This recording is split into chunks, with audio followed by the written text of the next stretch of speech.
Bonjour à tous et bienvenue dans cette nouvelle vidéo de présentation d'uniforme. Aujourd'hui, j'ai l'honneur de vous présenter l'uniforme porté par un Gefreiter intégré au sein du Schwere Panzerjäger Abteilung 654 pendant la bataille d'Allemagne à l'ouest en mars 1945.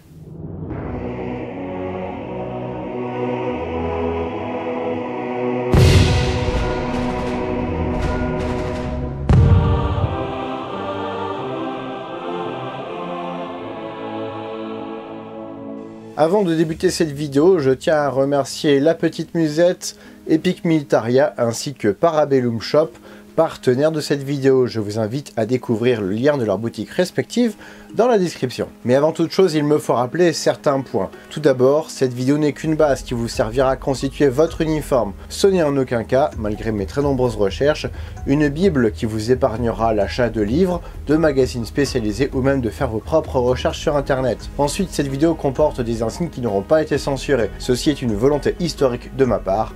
Pas de politique dans mes vidéos, tout comme elle sera interdite dans les commentaires. Et enfin, vous retrouverez la liste des éléments qui composent cet uniforme dans la description, avec le timing correspondant.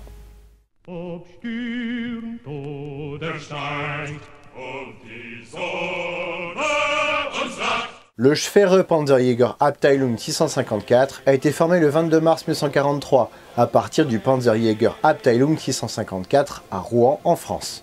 Il est dirigé par le Major Rudolf. Le changement de nom était pour permettre d'intégrer le chasseur de chars Ferdinand dans le bataillon, et 45 ont pu être reçus à la mi-mai. À la mi-juin, l'Abteilung est transféré en Russie, pour arriver 10 jours plus tard et participer à la bataille de Koursk à partir du 5 juillet 1943. S'ensuivent des combats contre de l'infanterie et des blindés ennemis, qui furent victorieux pendant quelques jours. Le bataillon commence à défendre à partir du 15 juillet, abattant 35 chars ennemis sur 3 jours de combat. Le bataillon est déplacé à Orel le 20 juillet et subit une contre-attaque 3 jours plus tard, forçant les blindés à reculer. Le bataillon retiré du front est transféré à Karlatchev, et les derniers Ferdinand ont été réunis en un seul groupe de combat. Ils ont été transférés dans le régiment jumeau du Schweren Panzerjäger Regiment 656. Le bataillon est ensuite envoyé à Bourges, en France, et y arrive le 14 septembre. Le bataillon a pu être équipé du nouveau Panzerjäger 5 dit Jagdpanther, devenant le premier et unique bataillon à n'être équipé qu'avec ce blindé. Le bataillon transféré à Rethel début février 1944 par voie ferrée suit un nouvel entraînement et est équipé des 8 premiers Jagdpanther le 4 mai. L'Abteilung a récupéré 11 autres Jagdpanther depuis le centre de l'Allemagne après le débarquement en Normandie. En attendant les 11 Jagdpanther, les 8 déjà opérationnels sont transférés en train vers Caen et sont affectés à la Panzerlehr Division. Le 20 juillet, le bataillon comptabilise 20 Jagdpanther, pendant que 5 sont en réparation. Le bataillon est rattaché à la 276e division d'infanterie et l'aide contre les attaques britanniques. L'Abteilung a pu détruire 14 blindés ennemis au prix de quelques Jagdpanther. Le bataillon transféré dans la 326e division d'infanterie à côté de Villers-Bocage, et des combats sont engagés, provoquant des pertes des deux côtés. Il retourne dans la 276e division d'infanterie 4 jours plus tard. Après plusieurs batailles successives, il ne reste que 2 Jagdpanther opérationnels au 12 août, les autres étant endommagés. Un troisième les rejoint rapidement après ses réparations. Le 14 août, l'artillerie ennemie les endommage gravement. Le bataillon est donc retiré le lendemain et se replie vers Livaro, puis vers l'est en raison de la percée ennemie à Falaise. Il traverse la Seine le 18 août. La première compagnie est détruite, n'ayant pas pu traverser la Seine à temps. Le reste du bataillon est transféré à Compiègne pour être redéployé vers le nord-est pour atteindre Mons en Belgique. Le bataillon est ensuite envoyé dans la région de Gummersbach pour se rééquiper et s'entraîner pendant un mois. Le 18 novembre, la division est reconstituée et transférée vers Mulhouse. Elle comporte 9 Jagdpanther et 2 Flakpanzer IV de 20 mm répartis en 2 groupes, Blasius et Luders. En face, il s'agit des troupes coloniales françaises et d'unités américaines. Des guerres de position ont lieu dans des petits villages aux environs de Mulhouse, provoquant des pertes des deux côtés. La division est associée à la 30e division SS de Waffengrenadier pour défendre la ville, qui sera perdue le lendemain. À la fin du 9 décembre, l'Abteilung avait encore 12 blindés prêts à l'action, 14 étant en réparation. 10 nouveaux Jagdpanther arrivent en renfort le 26 décembre 1944. À partir du 30 décembre, le bataillon est réorganisé et 22 Panzerjäger Nashorn ont pu être temporairement affectés au bataillon. Une partie du bataillon est détruite le 24 janvier et le reste doit battre en retraite. La brèche dans laquelle les alliés se sont infiltrés a pu être contenue mais avec difficulté. Puis le bataillon est renvoyé dans le Haut-Rhin pour défendre le secteur de Colmar. Le 28 janvier 1945, l'ennemi poursuit ses attaques sur Grussenheim. Un char ennemi est abattu, mais le bataillon doit battre en retraite de nouveau. Le char ennemi appartenait au 501e régiment de chars de combat de la 2e division blindée française.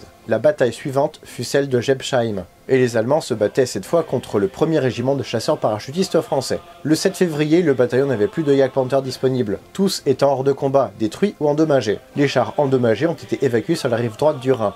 Le bataillon est mis en réserve. Dans sa zone de réserve, diverses réorganisations permettent de renforcer le bataillon, récupérant des Nashorm et des Jagdpanther. Début mars, le bataillon est rattaché à la 11e Panzerdivision, puis attaque, avec l'aide du régiment de Panzer de la division Panzerlehr, dans le secteur d'Oberherl, au sud-est de Bonn. Mais la retraite est inexorable, l'artillerie ennemie étant meurtrière. Dans la nuit du 19 mars, tous les chars opérationnels devaient se rassembler dans la région de Benau. Or, un seul a été capable de rejoindre l'objectif. 3 jours plus tard, 4 nouveaux chars ont été acheminés, et 2 groupes de combat ont de nouveau pu être reconstitués le 23 mars. Plusieurs chars ont été sabotés par manque de carburant, pour éviter qu'ils ne tombent aux mains de l'ennemi. La fin du Schwere Panzerjäger Abteilung 654 n'est pas très claire, ceci par manque de sources, mais il semblerait que les derniers blindés ont été sabotés par manque de carburant. Peut-être que l'unité n'a pas été reconstituée par manque de nouveau matériel, ou alors que les hommes ont été dispatchés dans d'autres divisions, ou tout simplement peut-être que les hommes ont été capturés par les Américains à l'ouest.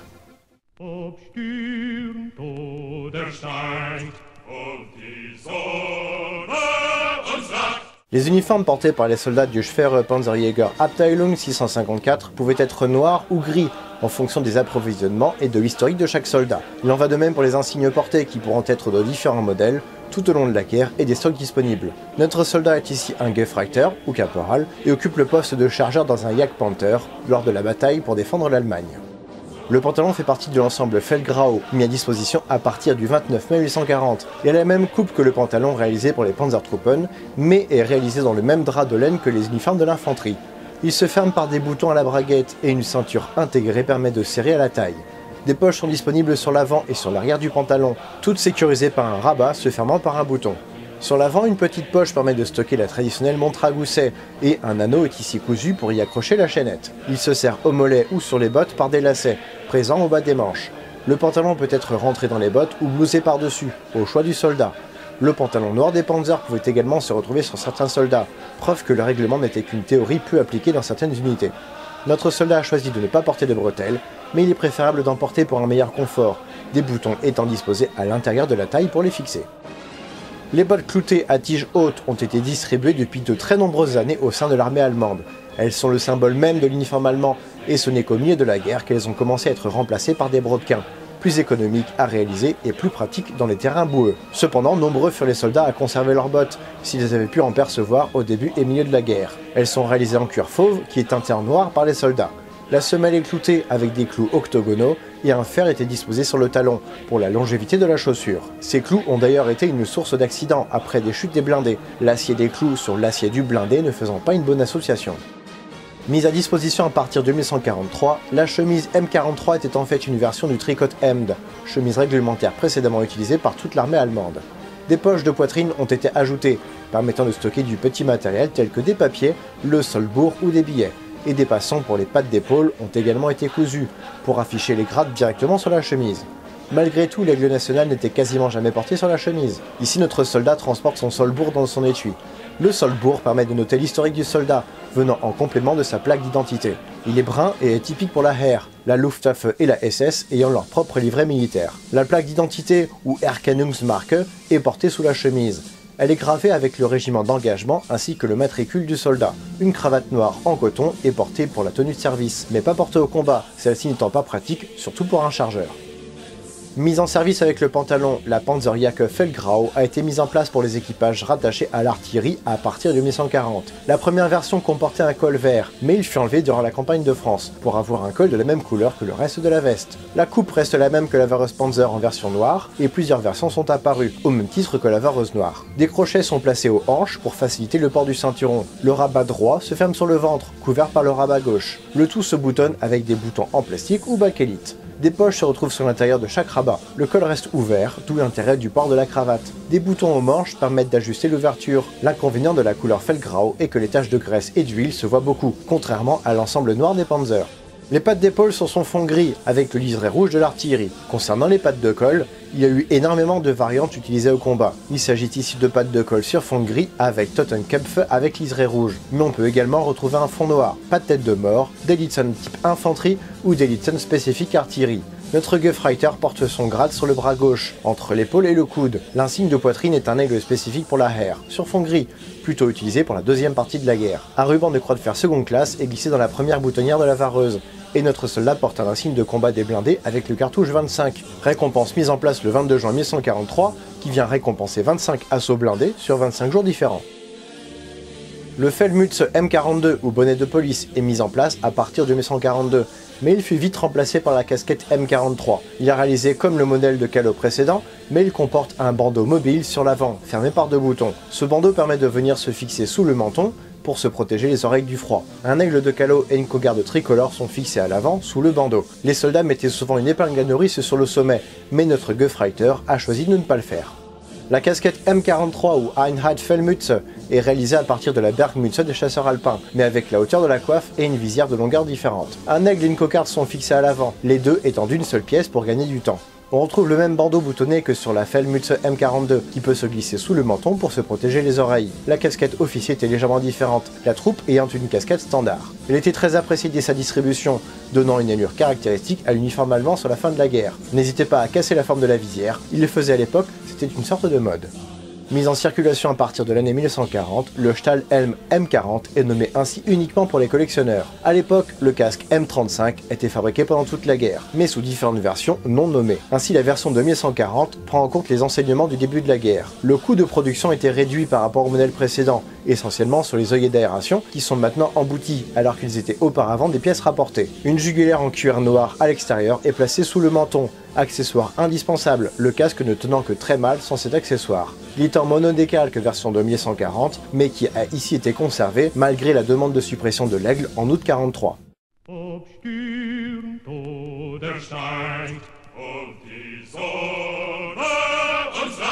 Le ceinturon utilisé par les Panzertruppen est identique à celui de la troupe. Il est constitué d'une grande partie en cuir qui se ferme grâce à une boucle de ceinturon frappée avec l'aigle allemand ainsi que la devise prussienne Gott mit uns. A noter que cette devise dénote avec l'idéologie allemande de l'époque, qui était plutôt anticléricale. Elle est mise en place à partir du 24 janvier 1936. Sur le ceinturon est placé un unique accessoire. Un holster en cuir noir peut accueillir le Walther P38. Différents modèles existaient avec des versions avec coque et d'autres souples comme ici. Ils permettent de contenir un chargeur supplémentaire pour le pistolet. Fritz Walter et Fritz Barthelmess ont conçu en 1938 un pistolet se comportant mieux dans la boue, dans la neige et plus facile à produire en masse que le Luger P08. Ainsi le Walther P38 a été distribué à partir de 1939, mais à plus grande échelle en 1940. Le P38 était également apprécié pour son double action. La pression de la détente déclenchait automatiquement le mouvement du marteau. L'action du levier de sûreté permettait de désarmer ce fameux marteau, ce que le Luger était incapable de faire. Il était chambré en 9 mm Parabellum et son chargeur pouvait contenir 8 cartouches. Le Jagdpanther était doté d'un canon de 88 mm, le même que le Tigre Royal, qui était différent du Tigre 1. Ainsi, le canon KWK-43 pour Kampfwagenkanone 43 nécessitait d'avoir un obus Panzergranate 39-43. Il en existait de différents types pour faire face à différentes cibles. Ici, il s'agit d'un APCBC HE, donc perforant et explosif, idéal pour les cibles lourdement blindées. Chaque obus pesait 10,4 kg et avait une vitesse de 1000 mètres par seconde, ce qui lui permettait de détruire tout type de char allié en 44-45, jusqu'à au moins 1 km, même les tout nouveaux chars type JS2 ou M26 Pershing. Voici un aperçu de l'ogive que se prenaient les adversaires après un tir. Notre homme d'équipage des Panzerjäger devait normalement avoir la Waffenfarbe rose ainsi qu'un P sur les pattes d'épaule, mais notre soldat est issu d'un régiment d'artillerie et a rejoint les Panzerjäger en catastrophe. Concernant le grade de bras, il s'agit d'une version sur fond vert bouteille. Aussi, de nombreuses photos montrent l'utilisation des grades sur fond gris, mais également sur fond vert, en fonction des stocks disponibles. Ils ne disposent pas d'effets divers, car ils sont gardés dans le blindé, le manteau et les gants gênant considérablement les mouvements au combat. La cravate n'est gardée ici qu'à but esthétique, mais elle n'a en réalité pas été portée depuis plusieurs jours par notre soldat. L'obus présenté ici est une maquette en plastique, et le Walther P38 est une réplique d'Airsoft de chez WE, retravaillée par mes soins, dont vous pourrez retrouver le lien de leur review dans la description de cette vidéo.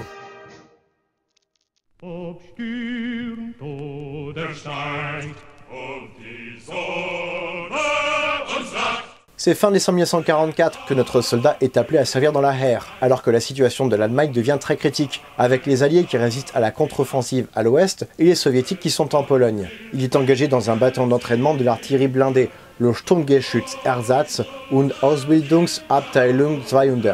Il est chargeur dans un 10,5 Leichte Feldhaubitze 1840 monté sur châssis de Lorraine, et passe rapidement Oberschütze dans les premiers jours d'engagement dans la région de Wartburg, en plein milieu de la Pologne. Il participe à de rudes combats qui s'enchaînent jour après jour. C'est le 18 janvier 1945 précisément que le lieutenant Erker a pu assister au courage de notre soldat première classe. Un camarade se fit blesser sur une route, et c'est notre soldat qui, sous le feu ennemi, a pu aller sauver le malheureux blessé et le mettre à l'abri du danger, au péril de sa propre vie. Cela lui valut une croix de fer seconde classe qu'il put recevoir le jour même dans une petite cérémonie improvisée, car les assauts des soviétiques continuèrent. Les véhicules furent perdus dans la nuit suivante. Les survivants et le lieutenant Erker ont pu rejoindre une école à Velin pour se mettre à l'abri. Le gradé a pu recevoir l'autorisation de rejoindre, avec ses hommes, la Sturmgeschützbrigade 246, qui stationnait non loin d'ici. Elle est commandée par le major Rudolf Kranz depuis le 25 octobre 1944. Notre Oberschütze devient Gefreiter dans un nouveau blindé et avec un nouvel équipage, et participe à de nouveaux assauts dès le 20 janvier 1945.